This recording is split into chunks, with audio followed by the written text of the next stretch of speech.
with the kids Monday night. How did you think that went? Anything unexpected? I think it went pretty well. I mean, they came out swinging in the first half, and we expect that. I mean, we're Kentucky. We play at Rupp. Everybody's going to come ready to play.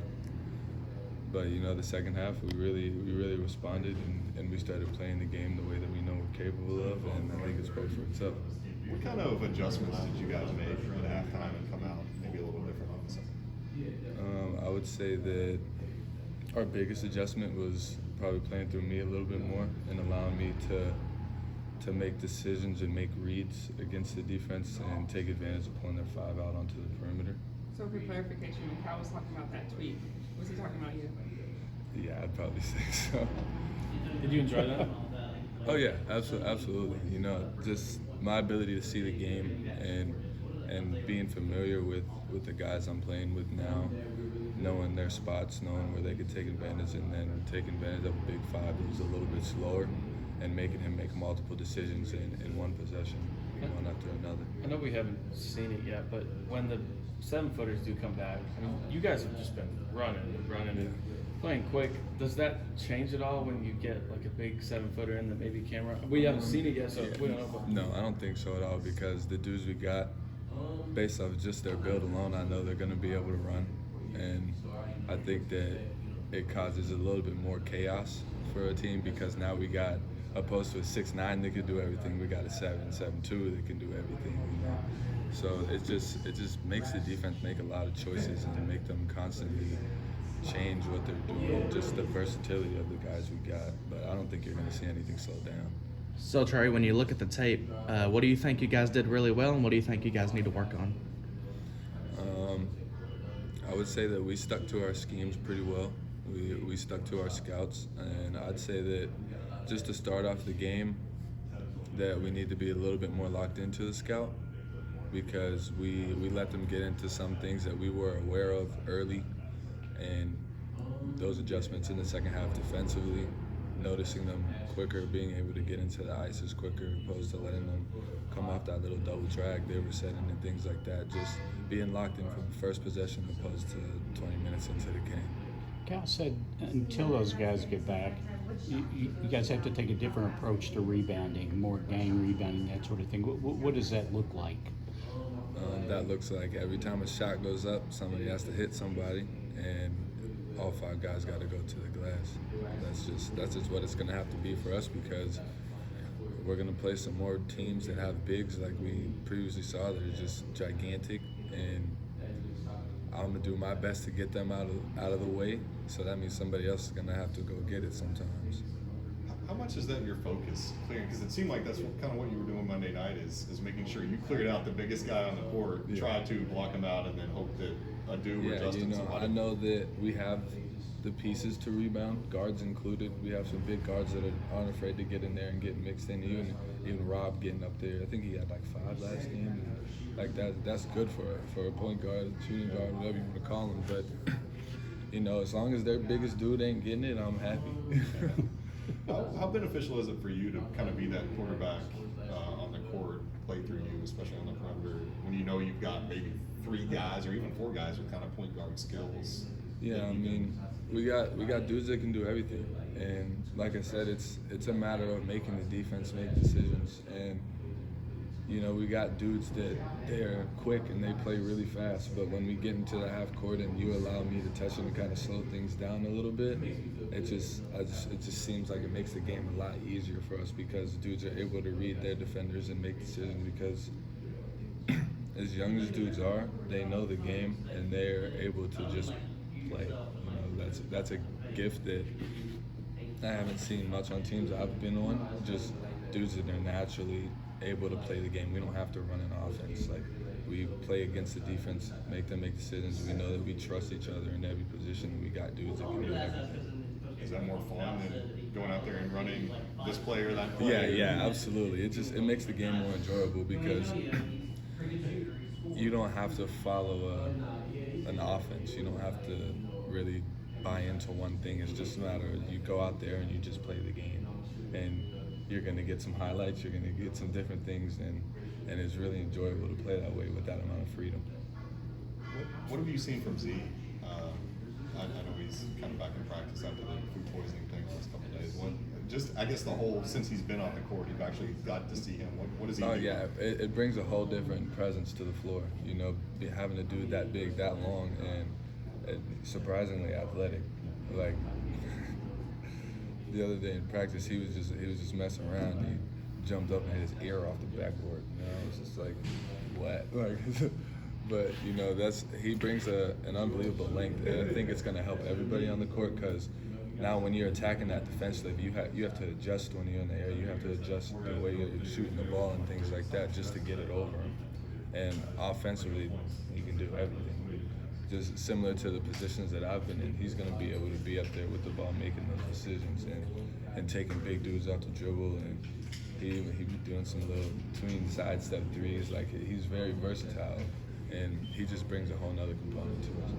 You said ear on the backboard? Yeah. Have you ever seen that before? No, that's a first for me. Definitely a first for me. You talk about blocking out bigger guys, and obviously you got Commerce on Friday, but Hunter Dickinson Tuesday. I know you played against him before. How do you approach something like that, where there's a guy who's much bigger and obviously a really talented player? You know, I would start by saying we're kind of worried about A&M Commerce to begin with, but just the usual approach: scout them. See the opportunities that are out there. You know, I'll probably pull them away from the hoop a lot, get them involved in a lot of pick and rolls, make decisions, and kind of go from there. You know, I'm not somebody that is afraid of a name.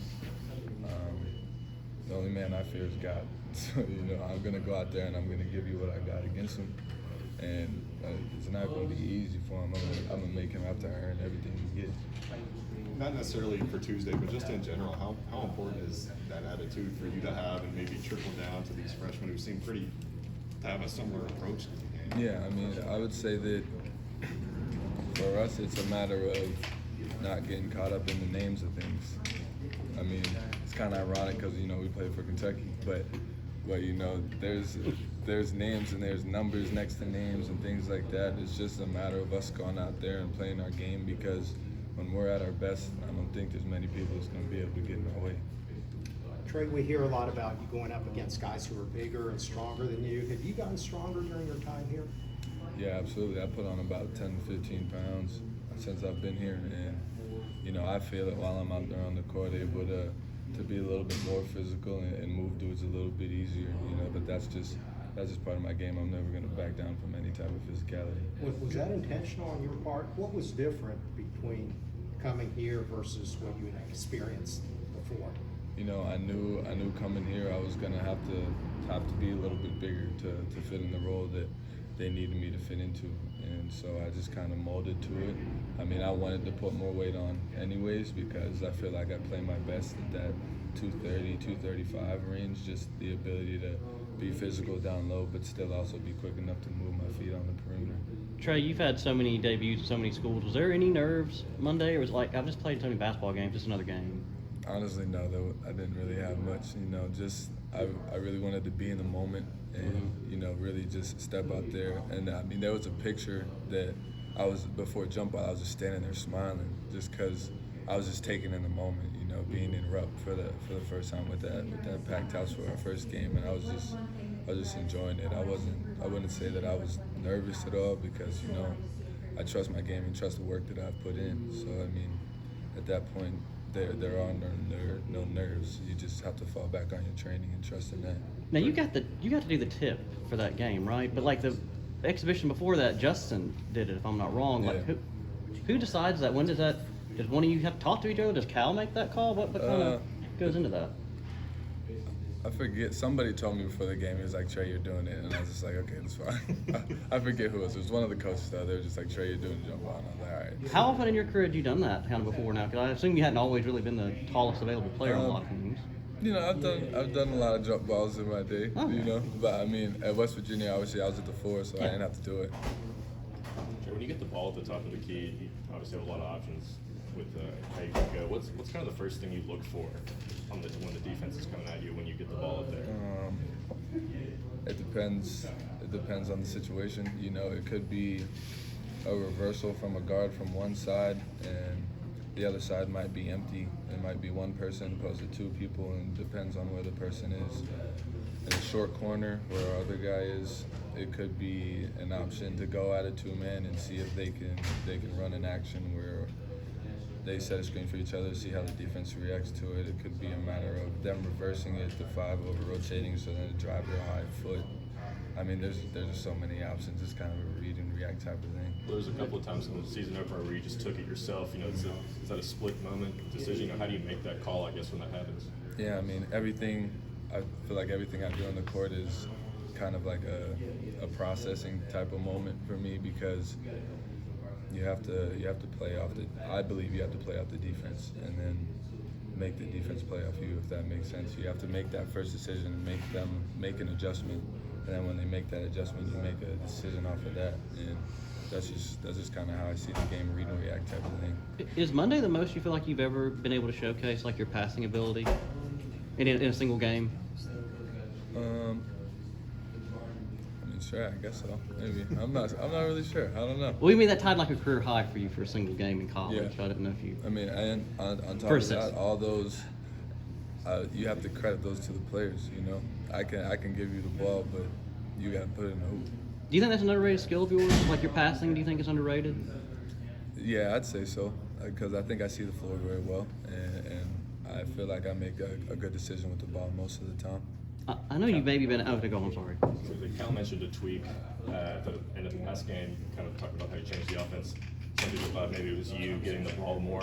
Was that something that was made a point? Like, he was hitting more through Trey, or was he kind of just making fun of us at the same time? No, yeah, he definitely made the adjustment. He was just like, let's go through Trey a little bit, like let him make the decision and pull that big guy out and make him make multiple decisions in a possession and see how it goes from there. And obviously it worked out pretty well. Sure. Last year, before you got here in the freshman, a lot was on Antonio to kind of be the lone perimeter threat. With so many different guys, how much pressure do you think it takes off a lead shooter like that, where they can't double hit? I mean, yeah, there's nobody on this team that I feel like you can double, because you're leaving a very lethal weapon open if you do so. That's just the depth we have and the blessing that we have on this roster. But I mean, I think that make things a lot easier for Tone. You know, you have one guy guarding you opposed to two, and then whether that be a pin down, a flare, whatever it may be, somebody has to make a decision. Whether that be to help more on you and leave another guy open, or let you come off that screen open and get yourself a shot. Trey, what I want to ask about is like going back to your recruitment here. I'm sure they kind of pitched to you. You're going to be the 4-man. We've got 3 7-footers. We're going to be good to go, and then none of them are available right now. Did like Cal, the coaches, come to you and say, hey, you're kind of going to be our big for a bit? I mean, did they have kind of this conversation with you about this role adjustment? I don't think it's a conversation they needed to have. Oh. You know, it was kind of just a thing that I saw what we needed, and I'm step up and fill that role. It was never like, oh, you're gonna come here and you're gonna be the 4. You're gonna, like, I knew at some point throughout the season I was gonna be at the 5 anyways. So whether that be with a 7-footer next to me, because you know the versatility of a 7-footer, sometimes they're gonna be at the 4 still, because just the sheer size of some dudes that we're gonna play, that I'm gonna have to be the dude to go in there and be a little bit more physical with them and get them off the block. But I don't think it was ever a conversation that needed to be had, because I'm willing to fill whatever role they need me to. That being said, I mean, how ready are you for at least one of them to get back to kind of just take a little bit of pressure off? It'd be nice to help with the rebounding a little bit, to be honest with you. Are you always this calm, cool, and collected in front of the cameras? You've always been that way? Yeah, I just felt this is just me, you know. I'm just a chill dude. This is how I approach everything off the court. You know, the passion comes out on the court, but off the court, I'm just chilling. Speaking of on the court, were you aware that Rupp Arena's getting a new floor? I wasn't until I saw all the posts. Yeah. What do you think about that? It looks pretty nice. matter to you? Yeah. I mean, hey, I guess we're gonna have to see. I gotta see what it feels like under my feet. But you know, of course, we gotta get it done regardless.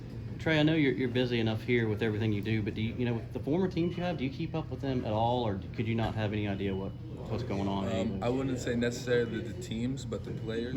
Yeah, I'm still in contact with a lot of the teams that that I've been on, players I've been with, and supporting them throughout their journey. I mean, just last night I had 2 TVs going, watching a couple different games, checking in on my guys, see how they were doing. Okay. Yeah. And both the TVs involved like your former teammates or guys you Yeah, know? yeah, Wow, yeah. okay. Man. Obviously, everybody knows about the game tomorrow, but it's easy to look ahead knowing for the national matchup on Tuesday in Chicago. Do you say anything to the younger guys? You say, look, don't look ahead yet, even though you probably did when you were younger. Yeah, I'd say that we've been blessed with dudes that live where their feet are.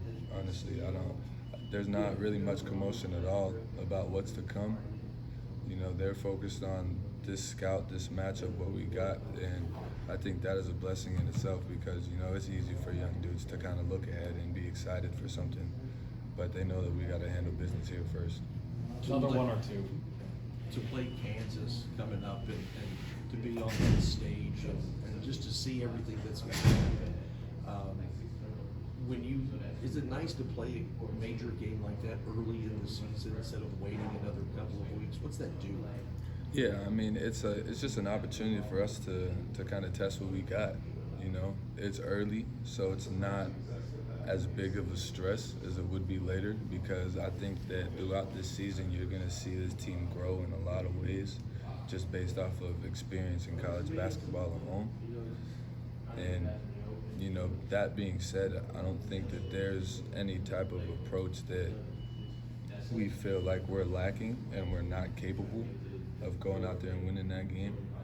So I think that it's just gonna show people that the dogs that we have on this team early, and I think that the people are gonna be able to see how that changes throughout the season, how much better this team gets. Trey, I'm sorry I'm going to send you off on this kind of tough philosophical question, but I mean, I know you want to stay in the moment as much as possible, but for you, is it kind of hard to believe sometimes that you're here? Because it's like, I know 6-7 months ago, you couldn't have been thinking I was going to be at Kentucky. You were going to be preparing for your senior last year at West Virginia, but now you're here and part of Kentucky basketball. I mean, glory be to God in that one because things work in mysterious ways and things end up working out in your favor. And, you know, just to be here, I enjoy it every day. Like I said, that moment in Rupp Arena, for me, that was just like a little kid inside of me, a dream coming true for that kid. And just being able to be here and enjoy the moment, that's what I'm gonna do the whole time I'm here. I'm gonna work and I'm gonna enjoy the moment and enjoy repping that Kentucky blue. Thanks, Trey. Thank you so much, Trey. Appreciate it. Yep.